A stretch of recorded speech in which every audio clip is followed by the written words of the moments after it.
bem-vindos ao segundo dia do VTEX Day. É um prazer recebê-los aqui.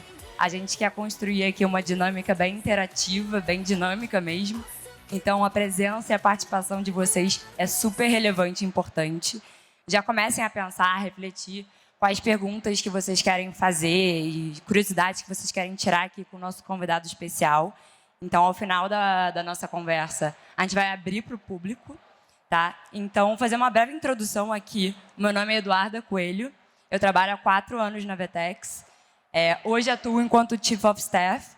E é um grande prazer conduzir aqui essa conversa sobre empoderamento, sobre cultura organizacional. E, para isso, ninguém melhor que Leandro Rocha, diretor de canais digitais aqui do grupo DPSP, com mais de 13 anos de experiência. E eu vou deixar, inclusive, ele se apresentar melhor do que ninguém, mas... Olá. Alô? Olá, pessoal, bom dia. Obrigado, Duda, pelo convite. Obrigado, VTEX.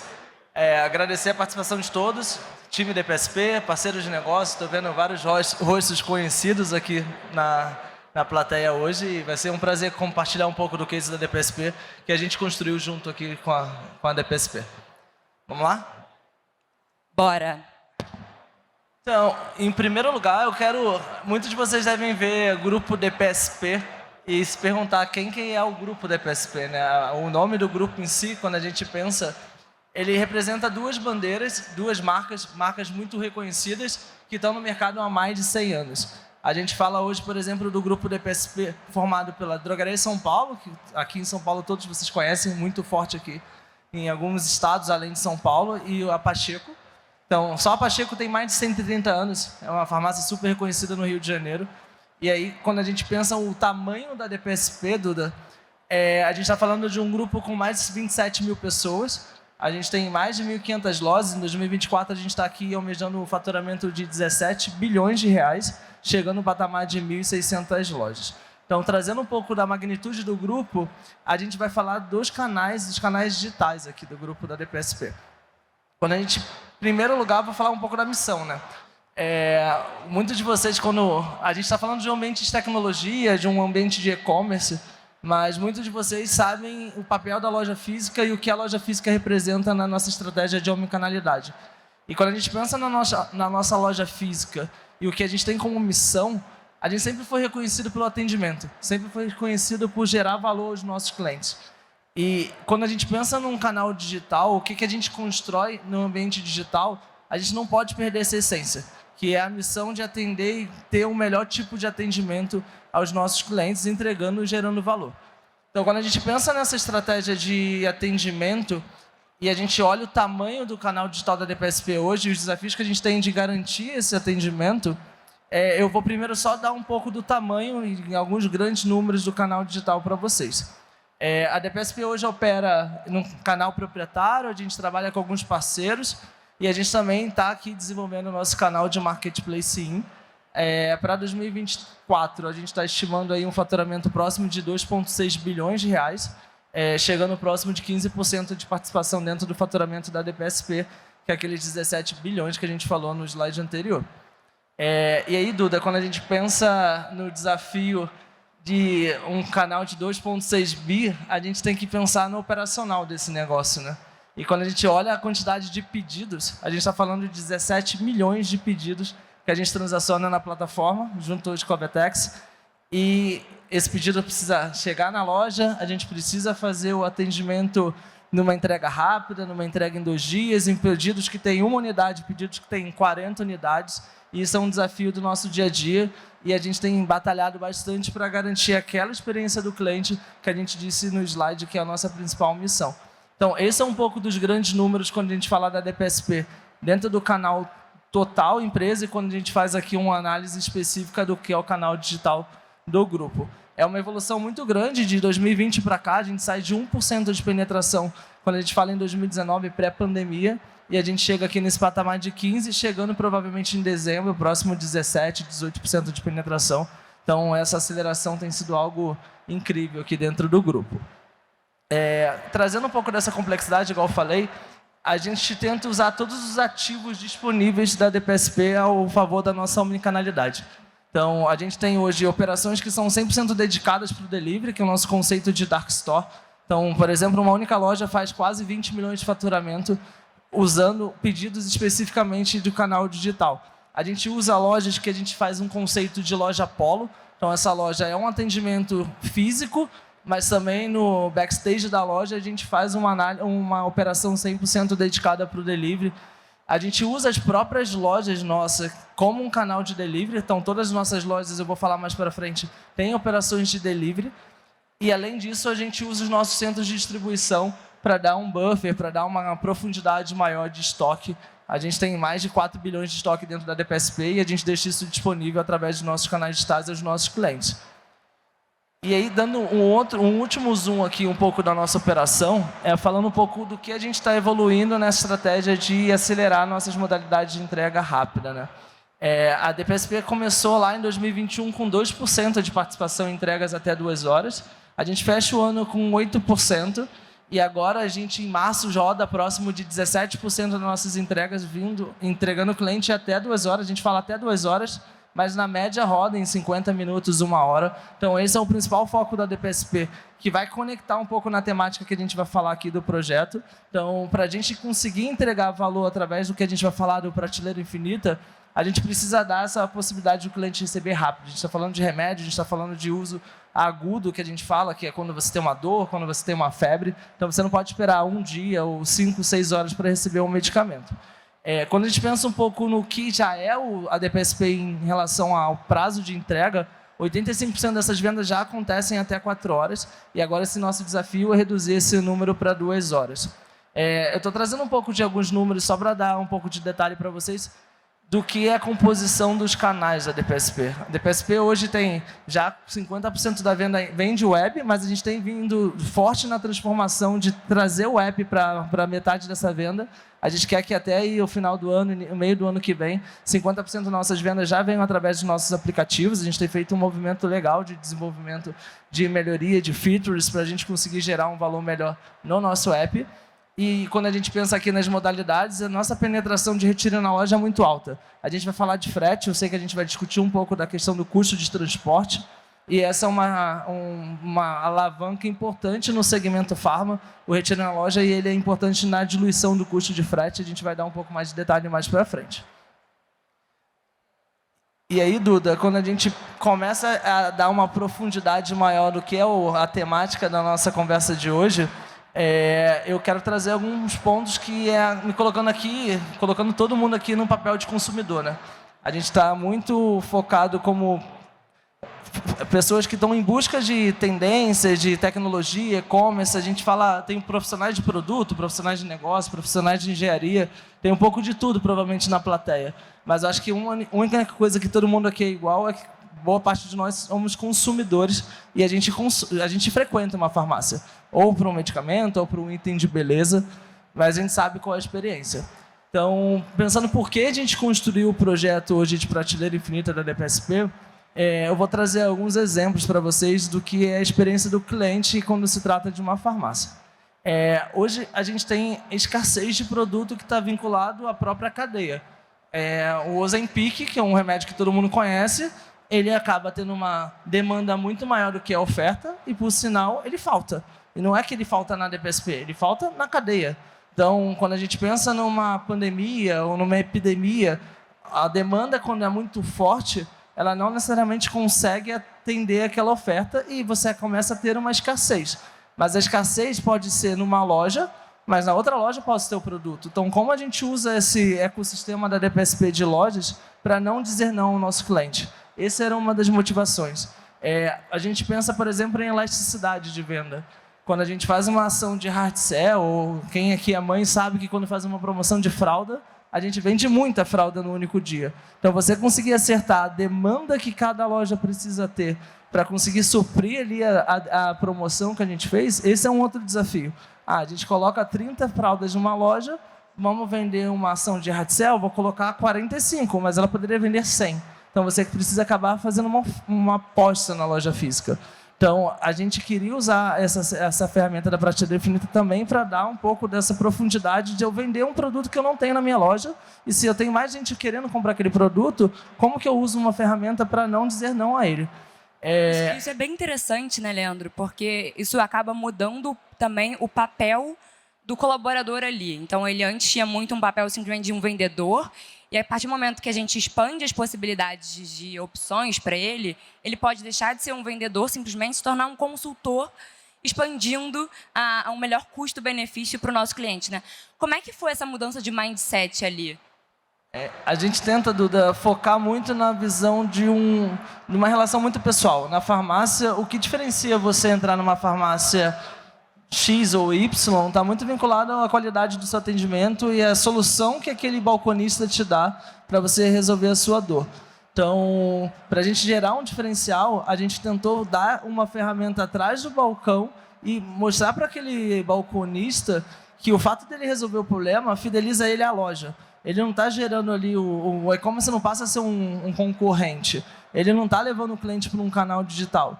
Ele vai resolver a dor do cliente dentro do que ele tem de disponibilidade. Se ele não tem aquela disponibilidade, ele vai dar uma outra solução. E aquela solução quem foi ele. Então, ele passa a ter um atendimento muito mais inteligente e ele tem mais cartas na manga para entregar a solução ao consumidor.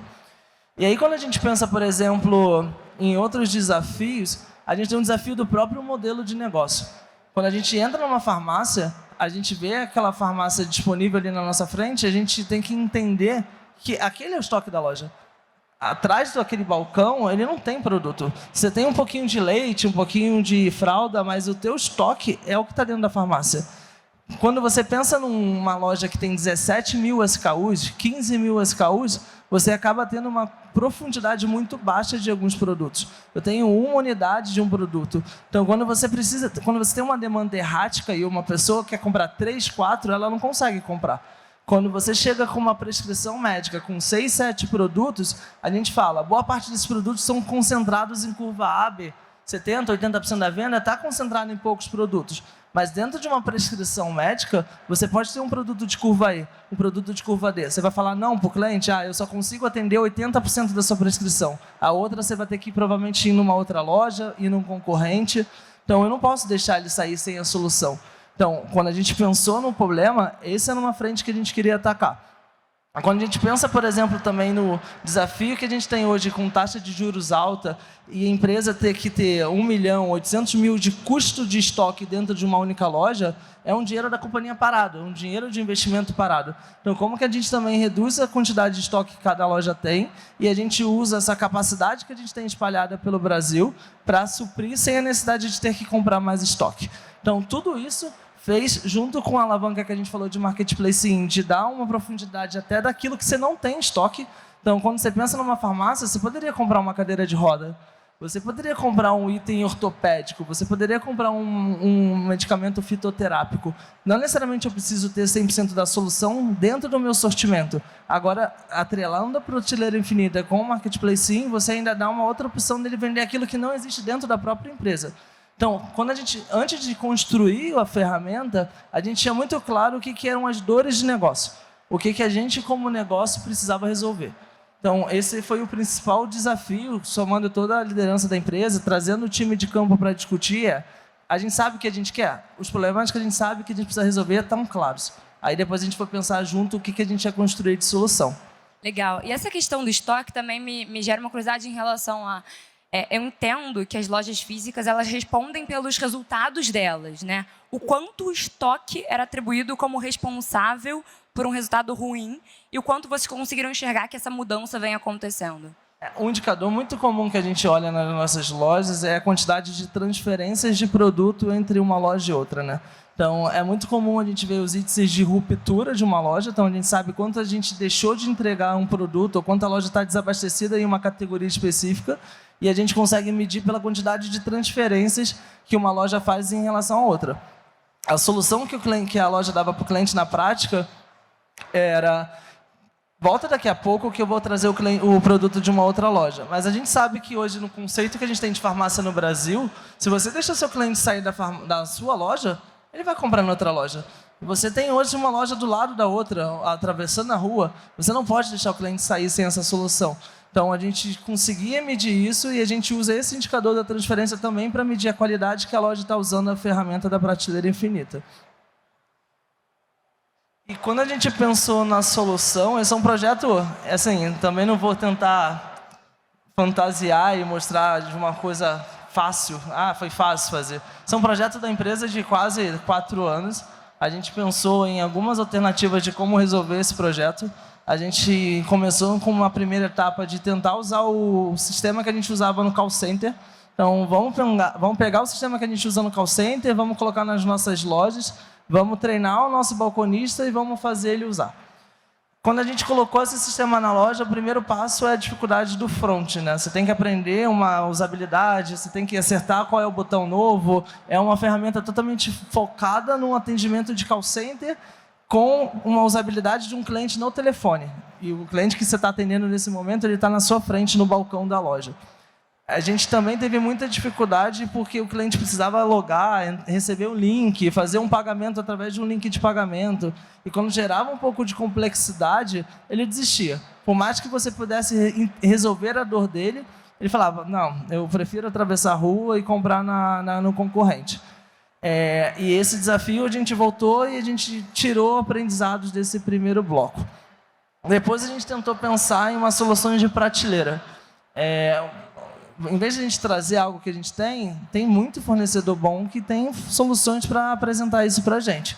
A gente pensou em algumas soluções e o desafio do front continuou sendo algo assim, meio que no-go. Era difícil a gente pegar 27 mil pessoas e falar, a partir de agora você vai usar uma ferramenta nova que você nunca viu na sua vida e a partir de agora é uma ferramenta que você tem que usar. O balconista não usava. Ele continuava fazendo a transferência, ele continuava pedindo para o cliente atravessar a rua e comprar numa outra loja, ele continuava dizendo que tinha uma loja da DPSP próxima a ele para ele buscar uma outra solução e a gente viu que a ferramenta não emplacou. Então, depois de 2 tentativas frustrantes, a gente tirou muito aprendizado. E aí, tentando até trazer um zoom aqui de alguns aprendizados, assim, não dá para o cliente ter fricção nesse momento. Ele acabou de receber um não. Ele chegou com uma necessidade e você disse não para ele. Você não pode fazer com que ele tenha que se esforçar ainda para conseguir receber o produto. Então, o primeiro ponto, se ele tiver que entrar numa ferramenta, se ele tiver que logar, se ele tiver que pegar o aplicativo dele, já era, ele vai desistir. Um outro ponto que a gente falou bastante é sobre pagamento. Você tem que fazer ele pagar na loja. Vou te mandar o link e quando você chega na sua casa você paga e recebe. Não, ele vai atravessar a rua e ele vai comprar no concorrente. Então, ele não pode sair da loja sem pagar. Então, essa era uma outra questão que a gente colocou dentro de um requisito importante e obrigatório dentro do nosso projeto. O outro ponto é qual é o tipo de categoria que a gente resolve. Quando você pensa numa jornada dentro de uma loja, basicamente você tem 2 pontos de contato numa farmácia, diferente de supermercado, diferente de outros canais. Na farmácia você tem 2 pontos de contato. Você vai falar no balcão e você vai falar direto no PDV. E você não tem o vendedor no salão. Não é tão comum você ser abordado no salão. Eu posso te ajudar? Normalmente você tem ali uma jornada de navegação livre, mas quando você precisa comprar um medicamento, você vai até o balcão da loja. Então, a gente viu que o medicamento é um item muito importante nessa jornada. E a gente foi entender com o balconista o que ele queria como pré-requisito do sistema para ele usar. Porque a gente já tinha convencido ele que aquele tema era importante. A gente já tinha convencido ele que ele precisava ter uma alternativa para não dizer não ao cliente. Então, esse foi um ponto. Tirando todos esses aprendizados, a gente viu necessidade de venda de PBM, a gente viu necessidade de usabilidade, a gente viu meios de pagamento. Então, todas essas ferramentas, todos esses aprendizados que a gente teve no projeto 1 e 2, que eu volto a falar, foram quase 4 anos discutindo como a gente ia fazer essa ferramenta, aquelas frustrações ajudaram a gente a desenhar aquilo que a gente acredita que é a melhor solução para o momento. Então, foi muito importante, Duda, porque a gente trouxe o campo. Diferente de quando a gente faz pesquisa com o consumidor final, ele vai entrar no nosso site, ele vai entrar no nosso app. É muito enraizado para a gente que é profissional de e-commerce. Essa questão de teste AB, de conseguir medir ali qual o feedback do cliente em relação aos produtos. Nesse caso, a gente estava falando de ter o feedback de 27 mil vendedores. Não adianta o cliente final, ele não está vendo a ferramenta. Se o botão está numa posição legal, ou se ele gostou do checkout, tudo isso para o cliente final é invisível. Ele nem sabe se é um e-commerce ou não. A gente vai falar um pouco do produto, mas na cabeça dele, ele está sendo atendido por um balconista que está dando uma solução para ele. O que o cara fez para entregar o produto, para ele é invisível. A gente tinha que trazer esses 27 mil funcionários de loja e falar o que vocês precisam. Como a gente pode atender essa necessidade através de uma ferramenta que esteja vinculado ao nosso OMS, que esteja vinculado ao nosso sistema de logística de delivery, porque a gente tinha que pegar o nosso ecossistema do digital, a gente precisava pegar aquilo que a gente já está oferecendo para o consumidor final e fazer um layer nessa jornada, que é ter um balconista como se fosse um afiliado. Ele, na prática, ele é um gerador de lead, um gerador de pedido. Só que ele está usando isso como uma forma de dar uma solução final ao cliente. E aí a gente chega para a solução que a gente considera que hoje é a solução mais próxima do nosso negócio. Eu vou passar um pouco do vídeo da ferramenta, depois eu vou dar um zoom um pouco de algumas funcionalidades que a gente acredita que foram bem interessantes aí para o decorrer do projeto. Então, pegando um pouco rápido, vai passar aqui o vídeo no decorrer da minha fala, mas um ponto importante que a gente coloca aqui esse é um sistema de e-commerce. Por trás disso é a Vertex. É um sistema focado para um balcão de loja. O balconista que está vendo essas telas, ele é basicamente idêntico ao sistema de balcão que ele atende na loja física. Então, se ele fazer um Alt Tab, é a mesma coisa. A gente tem as cores, a gente tem os atalhos, a gente tem todos os campos muito parecidos com uma jornada de e-commerce. A diferença no final é que tem um checkout de e-commerce. Então, tudo isso foi entendido durante a pesquisa do projeto, que era o principal ponto.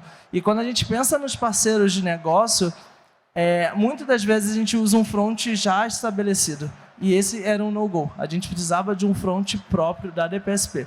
Então, vocês estão vendo aqui uma tela de login, vocês estão vendo uma tela onde tem uma pesquisa de produto. Quando a gente pensa numa pesquisa de produto numa farmácia, você tem um produto similar, um produto de referência, um produto genérico, você tem posologias diferentes, tudo isso vinculado a um sistema de busca inteligente. Então, a gente conseguia fazer com que o cliente balconista tivesse os mesmos benefícios que o cliente consumidor final da DPSP tem dentro do seu app, dentro do seu site. Quando a gente validou a usabilidade, a gente foi para a discussão de como isso se conecta agora nos modelos de negócio. A gente vai cobrar frete? A gente não vai cobrar frete. A gente vai deixar isso para todos os clientes? A gente vai comissionar o balconista? A gente vai fazer algum tipo de estratégia diferente para engajar? E a gente vai falar um pouco mais para frente. Mas esse é um pouco do que a gente construiu do sistema do que a gente chama de prateleira infinita da DPSP. Eu vou dar um zoom rápido para vocês do que eu, Leandro, aqui, pela experiência dentro do segmento Pharma, eu liderando o e-commerce da DPSP, acredito que foram os principais pontos que fizeram a gente ter sucesso no projeto. O primeiro ponto para mim quando você pensa num balconista que trabalha 7, 8 horas dentro de uma farmácia, fazendo movimentos totalmente repetitivos, ele tem dentro do sistema de balcão, que é o principal sistema dele, teclas de atendimento. Ele usa pouco o mouse. Ele usa muito teclas de atalho. Então, quando a gente foi construir esse sistema de balcão, o ponto que a gente falou eu preciso replicar 100% das teclas de atalho que ele usa no sistema da loja física para a loja digital que ele está usando. Então, se vocês forem ver, para cada modelo de comando, existe um atalho atrelado. Então, a forma que ele começou a usar o sistema, praticamente, ele não precisou treinar. Ele não precisou fazer um treinamento, ele precisou entender o que era o objetivo da ferramenta. Mas o treinamento, ele só simplesmente fez os comandos que ele já faria no sistema que ele faz quando ele está atendendo os clientes e entregando o produto diretamente na loja física. Então, esse é um ponto que a gente considera que foi uma ótima iniciativa para trazer o time de campo para a curva de aprendizado ser acelerada. Duda, um outro ponto importante, quando a gente escutava parceiros de negócio oferecendo uma solução parecida, ele falava, olha, eu consigo fazer tudo, mas eu não consigo fazer o PBM. Não sei quantos de vocês sabem o que é o PBM, mas é o Programa de Benefício de Medicamento dos Laboratórios. Então, quando você tem um desconto atrelado ao seu CPF que o próprio laboratório te dá.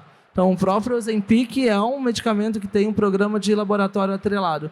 Em alguns casos, você tem 20% de desconto. No medicamento que é R$1.000, você ter R$200 de desconto é um decisor de compra para você. Você vai comprar atrelado àquele desconto. Se você não tiver, você vai ligar, você vai atravessar a rua e vai comprar numa outra farmácia. Então, um ponto que a gente colocou que era muito importante e que não dava para a gente não ter era a posição do PBM. E a gente trouxe isso tudo integrado dentro dessa ferramenta. Então, quando o balconista entra na página de produto, na PDP, ele tem a possibilidade de comprar com uma parceria através de um convênio com um plano de saúde, como uma Mil, como um Bradesco, ou um programa de laboratório feito exclusivamente para aquele medicamento. Legal, Leandro. E aqui, voltando um pouco para a parte de até questão de atalhos de tela, etc., de toda essa construção, você comentou que a parte de não dizer não ao cliente, já estava todo mundo comprado, né? E eu fico curiosa como que vocês conseguiram passar esse mindset para eles? Como que vocês construíram esse terreno para que fosse só uma questão, de fato, de adesão à ferramenta e não uma questão de cultura, não uma questão de entender ali qual, de fato, era o problema que a gente precisava resolver? Esse, para mim, eu acho que é o mais desafiador. Quando a gente pensa na questão do produto, eu acho que a tecnologia ela traz N possibilidades para a gente, né? Se a gente definir, claro, o que é o objetivo, o que a gente quer como objetivo final, hoje a tecnologia consegue prover isso a nosso favor. Mas você mover 27 mil pessoas a acreditar e usar a ferramenta, esse sempre vai ser o desafio. E o que a gente tentou passar de mensagem para o nosso time é que a primeira dor que eles traziam era: tudo bem, eu estou resolvendo a dor do cliente, mas a venda não é minha. Eu estou fazendo uma venda saindo de uma outra loja.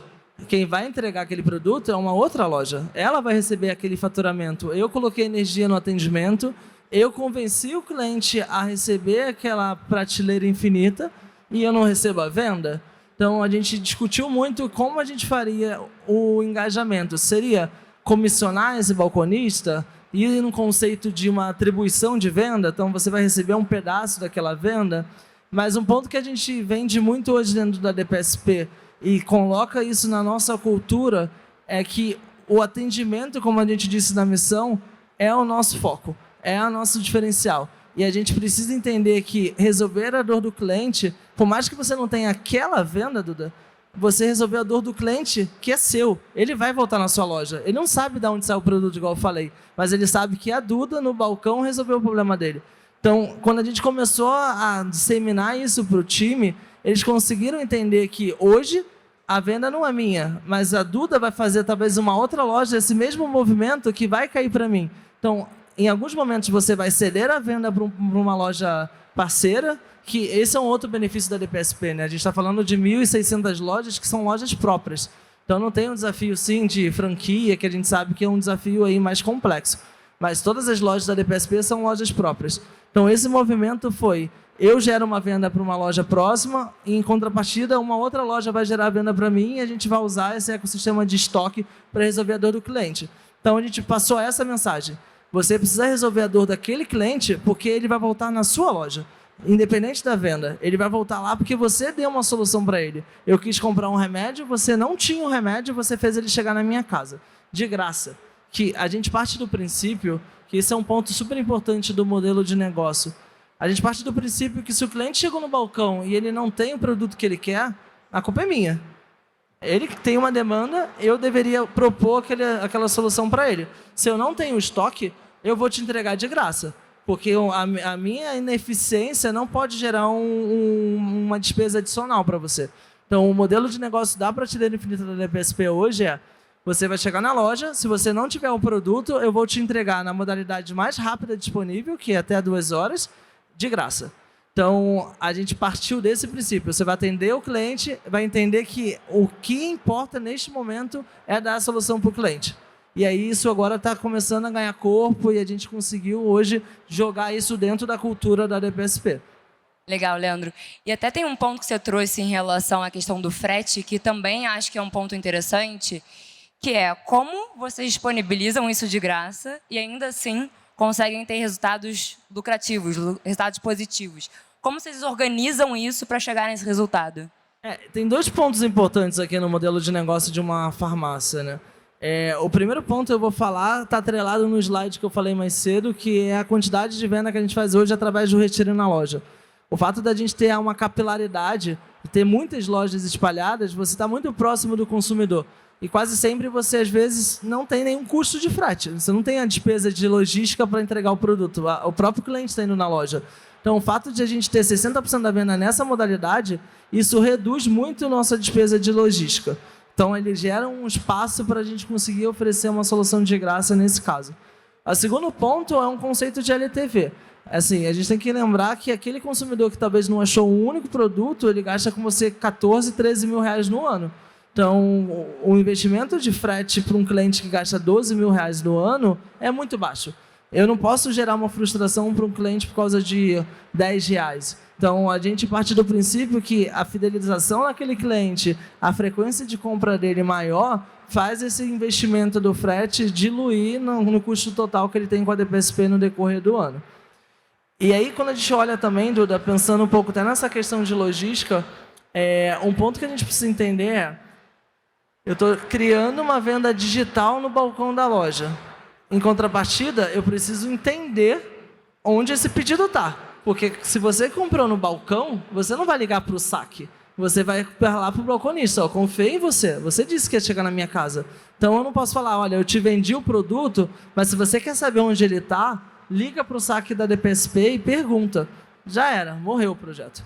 Então, você, na mesma forma que você deu a possibilidade de fazer a venda, você tem que dar a possibilidade de ele também responder a segunda pergunta, de não chegou ainda, está onde? Então, quando a gente pensa aqui um pouco nessa questão da própria ferramenta, tem um bloco com tracking de pedidos, onde ele consegue saber para aquele cliente qual o status do pedido dele. Então, se está chegando, se já saiu para entrega. Então, isso a gente dá autonomia para o balconista resolver a dor ali na própria loja. Outro ponto que a gente fala a gente não quer que o consumidor, Duda, compre um remédio que esteja disponível no estoque da loja. Então, quando você coloca o produto, a própria ferramenta te fala, olha, não oferece prateleira infinita, você tem 2 unidades no estoque. Vai lá, busca essas 2 unidades. Tipo, você não precisa oferecer um frete grátis ou uma entrega na casa do consumidor se esse produto já está disponível para você. Então, a gente também traz essa resposta ali na hora para o balconista. E para fechar aqui a parte das funcionalidades que eu acredito que fez muito sentido no projeto, a gente traz hoje formas de pagamento no POS, no próprio balcão. Então, ele consegue pagar débito, crédito, Pix. E caso o cliente queira receber um link de pagamento, ele também consegue receber via WhatsApp. Por quê? Você ligou para a loja, a própria loja gera um link de pagamento e manda para você. Você não é um pagador, você consegue gerar um link de pagamento para quem vai pagar. Então, a gente conseguiu dar um pouco mais de abrangência para esse pagamento não ficar restrito só ao POS. Então, além dele conseguir pagar na própria loja, ele tem a possibilidade de gerar esse link de pagamento e enviar para um pagador. E para fechar, a consulta de estoque. Hoje a gente consegue saber qual é a loja próxima que tem o estoque, onde você pode retirar, que a gente fala de receber em casa, mas simplesmente eu também posso te dizer que a loja que você está próximo do seu trabalho, você não precisa comprar ali, porque a loja próxima da sua casa tem aquele estoque. Então, você pode receber na sua casa ou paga aqui, eu já gero uma reserva e aquele produto está separado na sua casa, ali perto da loja, perto da sua casa. Então, quando a gente pensou no ecossistema das funcionalidades, a gente não conseguiu achar um parceiro que entregasse essas soluções. Então, a gente precisou desenvolver cada uma dessas funcionalidades respeitando os requisitos que o balconista, que era o nosso cliente, tinha como algo de valor. E aqui, só pegando um pouco de uns depoimentos, né? Eu acho que é bom quando a gente coloca um produto no ar e ele é homologado, validado ali pelo nosso principal parceiro, que é o balconista. Todos eles viram muito valor pela possibilidade de vender aquilo que ele não tem. Então, a DPSP ou qualquer farma tem um conceito de clusterização.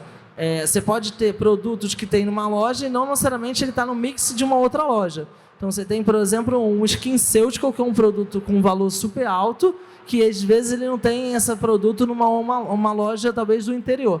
Então, a forma de a gente conseguir vender um mix diferente fez com que esse balconista gerasse mais venda para a DPSP, conseguindo consumir esses tipos de produto distinto. Então, isso tem sido um tema super legal dentro do grupo. A gente tem o nosso gerente de loja super comprado no projeto, e isso tem feito a gente gerar uma venda adicional importante que eu vou falar aqui no slide final.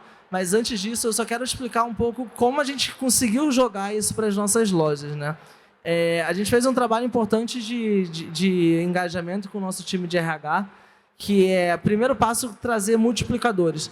Então, a gente consegue, através da nossa trilha de desenvolvimento, entender quais são os clientes quais são os balconistas que mais têm afinidade ali com tecnologia, ou que gostam, ou que trazem feedback. Então, a gente trouxe um time de multiplicador da loja. Esses caras foram treinados para conseguir cascatear isso para o time de campo. A gente fez um treinamento muito próximo com eles, ao ponto deles serem realmente heavy user. Então, eles sabem como funciona igual a gente que está no dia a dia. E eles foram responsáveis para chegar no campo e cascatear isso.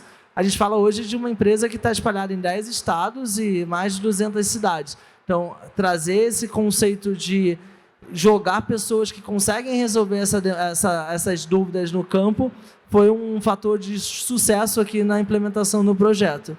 Legal, até porque a presença física é o que faz conectar as pessoas ainda, né? E esse ponto, Duda, a solução ela só passa a ser realmente eficaz se ela for homologada na ponta e gerar resultado. E para fechar, quando a gente fala de resultado, que eu acho que é o ponto mais importante aqui no final de um projeto, é entender qual o valor que ele gera financeiro para a DPSP. Nesse primeiro ano, a gente tem uma estimativa de 110 milhões vindo dessa funcionalidade. A gente parte do princípio que se uma loja fizer um pedido e meio ao dia, ele gera esse valor. A gente já tem rampado esse projeto, começou em novembro, a gente está agora em abril. A gente tem visto o movimento de venda já acelerado e a gente tem tudo para gerar uma venda super importante provavelmente uma venda que não seria do grupo, né? Como eu falei, você atravessar a rua, você vai ver o teu concorrente. Então, essa venda não é sua. Então, fazer o cliente sair ali com aquela solução é algo que faz ele comprar mais e se fidelizar a você. Então, esse é um pouco do case, pessoal, falando de produto, falando de engajamento e, no final, aqui realmente falando do que gera de valor, o que é a venda adicional para o grupo DPSP. Incrível, Leandro. Parabéns. Baita projeto, baita case. E para a gente fechar aqui, agora a gente queria abrir ao público para que vocês pudessem interagir, aproveitar essa oportunidade aqui de alguém que, de fato, conduziu, dirigiu um projeto desse tamanho de expansão de engajamento. Então, se alguém tiver alguma pergunta, levanta a mão que o Renan vai ajudar a gente aqui com os microfones. Oi, tudo bem? Muito bom, muito obrigada. Incrível o case. Uma dúvida, quando você comentou de toda loja precisa ser preparada para também ser um hub do delivery, né? Você consegue elencar assim, grandes mudanças na época que precisaram ser feitas na operação da loja para permitir isso?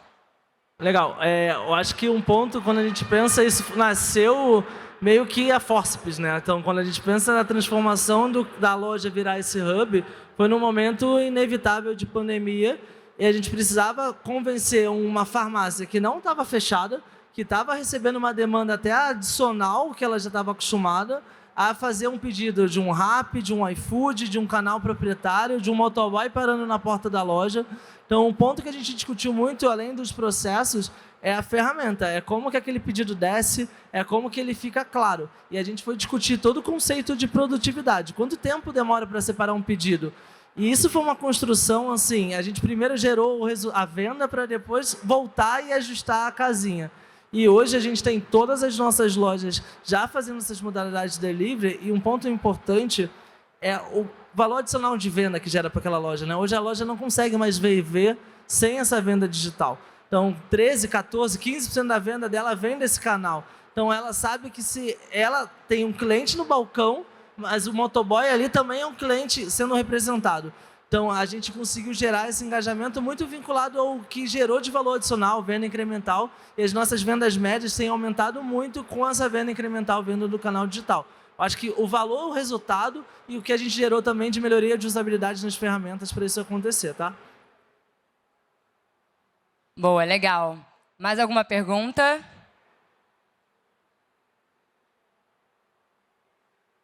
Eu vou fazer, então, mais uma.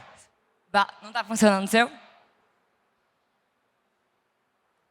Eu tenho uma, estava acompanhando aqui. Pensando em tudo que você falou, assim, quais seriam as prioridades para a gente pensar na construção de uma cultura forte, como gestor? Como é que você elencaria elas? Eu acho que o ponto importante, quando a gente se trata de uma empresa com a quantidade de funcionários que tem na DPSP, é difícil você dar o acesso ali a todo mundo participar. Um ponto é construir uma cultura sólida onde o cliente no centro vai fazer a gente tomar as melhores decisões. E o ponto é cobrar, porém oferecer soluções. Eu acho que a gente tem construído muita coisa legal na experiência da loja, mostrando que o que a gente está oferecendo de solução também prioriza o cliente. Às vezes a gente fica muito focado no que vai vender mais, mas a fricção que a gente gera para o cliente às vezes é muito alta. O próprio balconista às vezes critica uma solução que gera venda, mas se aquela venda está sendo meio que montadinha ainda em cima de algo que pode cair a qualquer momento, ele se sente mal de oferecer uma solução que ele não acredita. Então, a cultura forte é a construção a 4 mãos, de eu vou te oferecer uma ferramenta, mas eu vou te dar algo sólido para você gerar uma ferramenta definitiva, aquilo que realmente vai gerar resultado, sem gerar ali um atrito no pós-venda. Porque é muito fácil a gente prometer algo, se a gente não cumprir, você perde o cliente. Então, a gente tem uma sociedade muito grande com a loja de entregar uma solução forte para eles. Boa, a gente tem mais uma pergunta. Eu vou aproveitar, então, aqui para fazer uma pergunta que é: o que faz com que a gente chegue a um resultado não é o que vai fazer a gente chegar em outro patamar, a gente continuar evoluindo, né? Então, em cima disso, eu queria entender, Leandro, qual a sua visão, primeiro, em como a gente continua acompanhando o engajamento dos colaboradores em relação a essa nova plataforma, em relação a essa nova estratégia, e o que vocês têm em relação ao futuro organizado, planejado para vocês continuarem mudando, continuarem inovando, continuarem engajando os colaboradores nessas mudanças? Pegando especificamente esse projeto, eu acho que a gente colocou um negócio no ar que, quando a gente fala de tecnologia, é um negócio que é vivo. A gente já tem N coisas no nosso backlog para melhorar aquilo que a gente pesquisou e a gente ouviu várias pessoas. Eu acho que o principal ponto é a escuta, receber o feedback e construir junto. A gente tem muita coisa ainda para fazer, Duda. Quando você pensa que uma empresa tem 15% de penetração no digital, e quando você olha a benchmark de outros países, rodam com 25%, 27% de participação, eu acho que a DPSP ainda tem um caminho longo para construir uma jornada que seja ainda mais sólida no digital. E fazer isso junto com o cliente final e junto com o nosso parceiro de negócio que está representando o cliente ali no balcão, é o que eu acredito que é o fator de sucesso. É construir junto, entendendo o que são as dores do consumidor final e daquele cara que representa o grupo no dia a dia. Tá bom? Que máximo, que máximo. Muito obrigada, Leandro. Em nome da Vetex, queria te agradecer a sua presença. Foi muito rico poder trocar com você. Tenho certeza que a gente aprendeu muito. Então é isso. Que vem o próximo Vetex Day para a gente contar mais um caso legal. Valeu, pessoal. Obrigado.